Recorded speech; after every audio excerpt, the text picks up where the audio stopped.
tous! Aujourd'hui je suis ravie de vous retrouver avec une série que vous avez été nombreux à me demander et c'est la série sur l'attelage. Oui, enfin ça y est, je m'y attaque.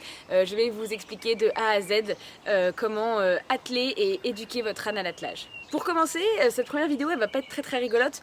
En fait je vais juste vous nommer les parties du harnais parce que c'est pas rigolo à faire mais je trouve ça important. Je trouve que tant qu'on sait pas de quoi on parle, et ben on peut pas en parler. Voilà, il faut que vous sachiez comment se nomme chaque partie du harnais pour bien se comprendre, pour être sûr de savoir de quoi on parle et puis surtout pour bien comprendre les réglages, tout ça. Voilà, sans plus tarder on va commencer.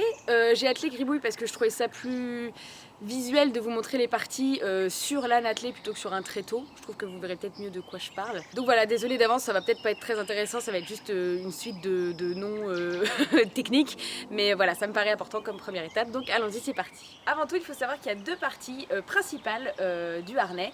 Il y a une partie qui va servir à porter et une partie qui va servir à tracter. Donc pour commencer, la partie pour tracter, c'est celle-ci, celle qui se trouve sur l'encolure. On l'appelle la bricole. Il en existe d'une autre sorte, il existe aussi des colliers d'attelage. Qui sont des grosses pièces qui entourent le cou, mais les deux ont la même action, c'est qu'elles servent à tracter. Et ici la deuxième partie, la partie donc qui sert à porter, s'appelle la sellette. Et puis enfin, aussi très important, une petite partie qui sert légèrement à diriger, c'est les guides. Voilà. Les guides qu'on appelle donc bien des guides et pas des rênes ni des longues rênes. En attelage, ce sont des guides. La bricole, elle se divise en trois parties. Ici, vous avez le surcou. Ça se tient puisque ça repose sur le cou, avec deux petits anneaux ici dans lesquels passent les guides. Ici vous avez la partie qui repose sur le poitrail qui s'appelle la bricole, cette grosse partie en cuir ici, et à la bricole sont reliés de chaque côté deux traits. Les traits, voilà.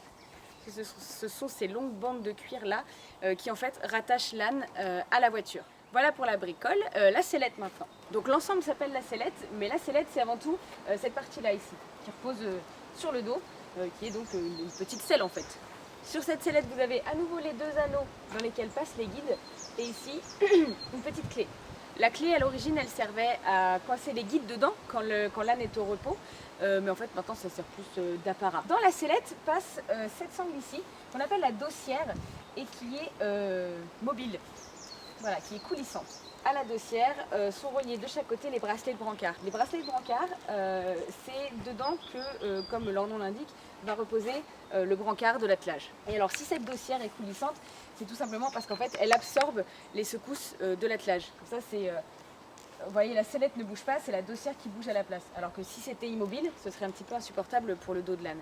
Ensuite, en dessous, vous avez ici la sangle qui est directement en contact avec le ventre, qui elle maintient la sellette en place, exactement le même principe qu'une selle normale de monte. Et par contre, vous avez une deuxième sangle en dessous, qui elle s'appelle la sous-ventrière, et qui elle en fait maintient l'attelage en place, puisque par exemple si l'attelage part en arrière, hop, vous êtes maintenu par cette sous-ventrière, vous ne partez pas youhou, complètement en arrière. Attaché à la sellette, vous avez ici ce qui est l'équivalent de la croupière à la monte, mais qu'on appelle en attelage le culeron. Voilà, c'est cette longue sangle qui va d'ici à la queue et qui maintient la sellette en place. De ce culeron partent de chaque côté ce qu'on appelle ici les barres de fesses. Voilà. Les barres de fesses qui soutiennent la valoir.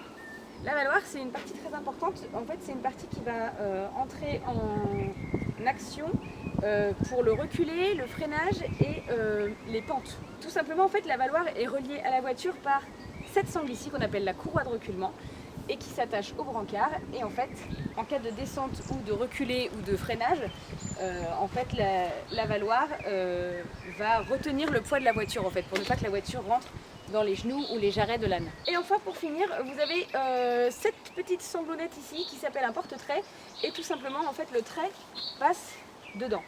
C'est juste une sécurité, en fait au cas où le trait casse et se détache, au lieu de tomber par terre et de risquer que l'âne se prenne les pieds dedans, tout simplement il va rester bloqué à ce niveau-là, ce qui est nettement moins dangereux. Voilà, je viens de vous nommer toutes les parties du harnais. Bien sûr, on a un peu donc survolé ça, vous inquiétez pas, dans les prochaines vidéos, on abordera ça de façon beaucoup plus approfondie, puisque je vais vous apprendre donc à le mettre et à le régler, le harnais. Je vous mets dans la barre d'infos un petit lien avec un schéma du harnais, avec tous ces noms-là bien écrits noir sur blanc sur le papier, pour que vous puissiez vous y référer et les apprendre bien par cœur. Je crois que c'est tout pour cette première petite vidéo sur le thème de l'attelage. J'espère qu'elle vous aura été utile et qu'elle vous aura plu. Et puis on se retrouve très vite pour la suite. Voilà. Gros bisous, à bientôt!